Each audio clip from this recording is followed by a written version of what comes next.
नमस्कार दोस्तों, आज मैं आपके समक्ष गणेश भगवान की कथा प्रस्तुत कर रही हूँ।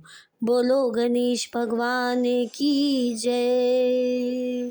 बोलो गणेश भगवान की जय।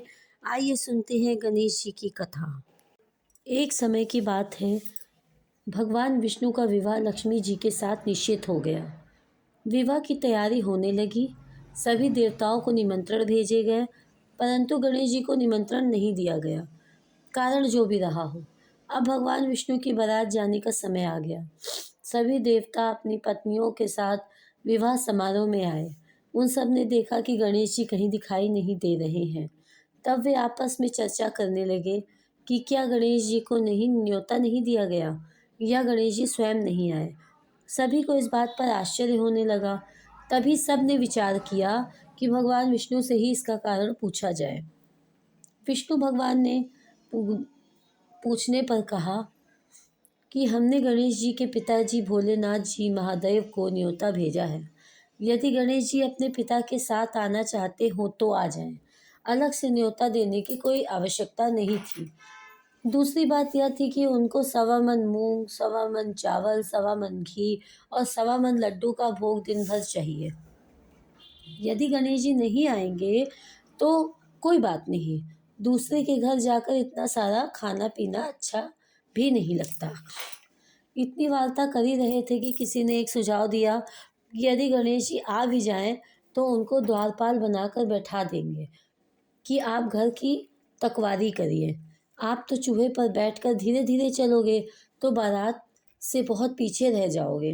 यह सुझाव सबको पसंद आ गया तो विष्णु भगवान जी ने अपनी सहमति दे दी। होना क्या था, इतने में गणेश जी वहां आ पहुंचे और उन्हें समझा बुझाकर घर की रखवाली करने बैठा दिया गया। बारात चल दी। तब नारद जी ने देखा कि गणेश जी तो दरवाजे पर ही बैठे हुए हैं, तो वे गणेश जी के पास गए और रुकने का कारण पूछा। गणेश जी कहने लगे, विष्णु भगवान ने मेरा बहुत अपमान किया है। नारद जी ने कहा कि आप अपनी मूषक सेना को आगे भेज दें, तो वह रास्ता खोद देगी जिससे उनके वाहन धरती में धंस जाएंगे। तब आपको सम्मानपूर्वक बुलाना पड़ेगा। अब तो गणेश जी ने अपने मूषक सेना जल्दी से आगे भेज दी और सेना ने जमीन पोली कर दी। जब बारात वहां से निकली तो रथों के पहिए धरती में धंस गए। लाख कोशिश करे परंतु पहिए नहीं निकले। सभी ने अपने अपने उपाय दिए परंतु पहिए नहीं निकले, बल्कि जगह जगह से टूट गए। किसी की समझ में नहीं आ रहा था कि अब क्या करें। तब तो नारद जी ने कहा, आप लोगों ने गणेश जी का अपमान करके अच्छा नहीं किया। यदि उन्हें मना कर लाया जाए तो आपका कार्य सिद्ध हो सकता है और यह संकट टल सकता है। शंकर भगवान ने अपने दूत नंदी को भेजा और वे गणेश जी को लेकर आए। गणेश जी का आदर सम्मान के साथ पूजन किया गया। तब कहीं रथ के पहिए निकले। अब रथ के पहिए निकल तो गए परंतु टूट फूट गए। अब उन्हें सुधारे कौन। पास के खेत में खाती काम कर रहा था, उसे बुलाया गया। खाती अपना कार्य करने से पहले श्री गणेशाय नमः, श्री गणेशाय नमः कहकर गणेश जी की वंदना मन ही मन करने लगा। देखते ही देखते खाती ने सभी पहियों को ठीक कर दिया। तब खाती कहने लगा, देवताओं, आपने सर्वप्रथम गणेश जी को नहीं मनाया होगा और ना ही उनकी पूजा की होगी, इसलिए तो आपके साथ यह संकट आया है।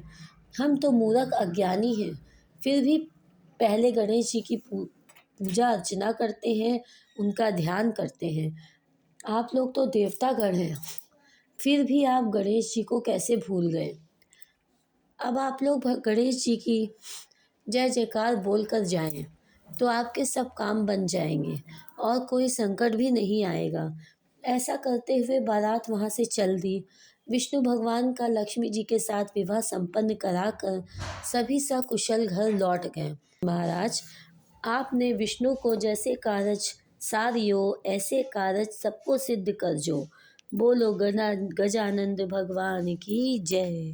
बोलो गजानंद भगवान की जय। बोलो गजानंद भगवान की जय।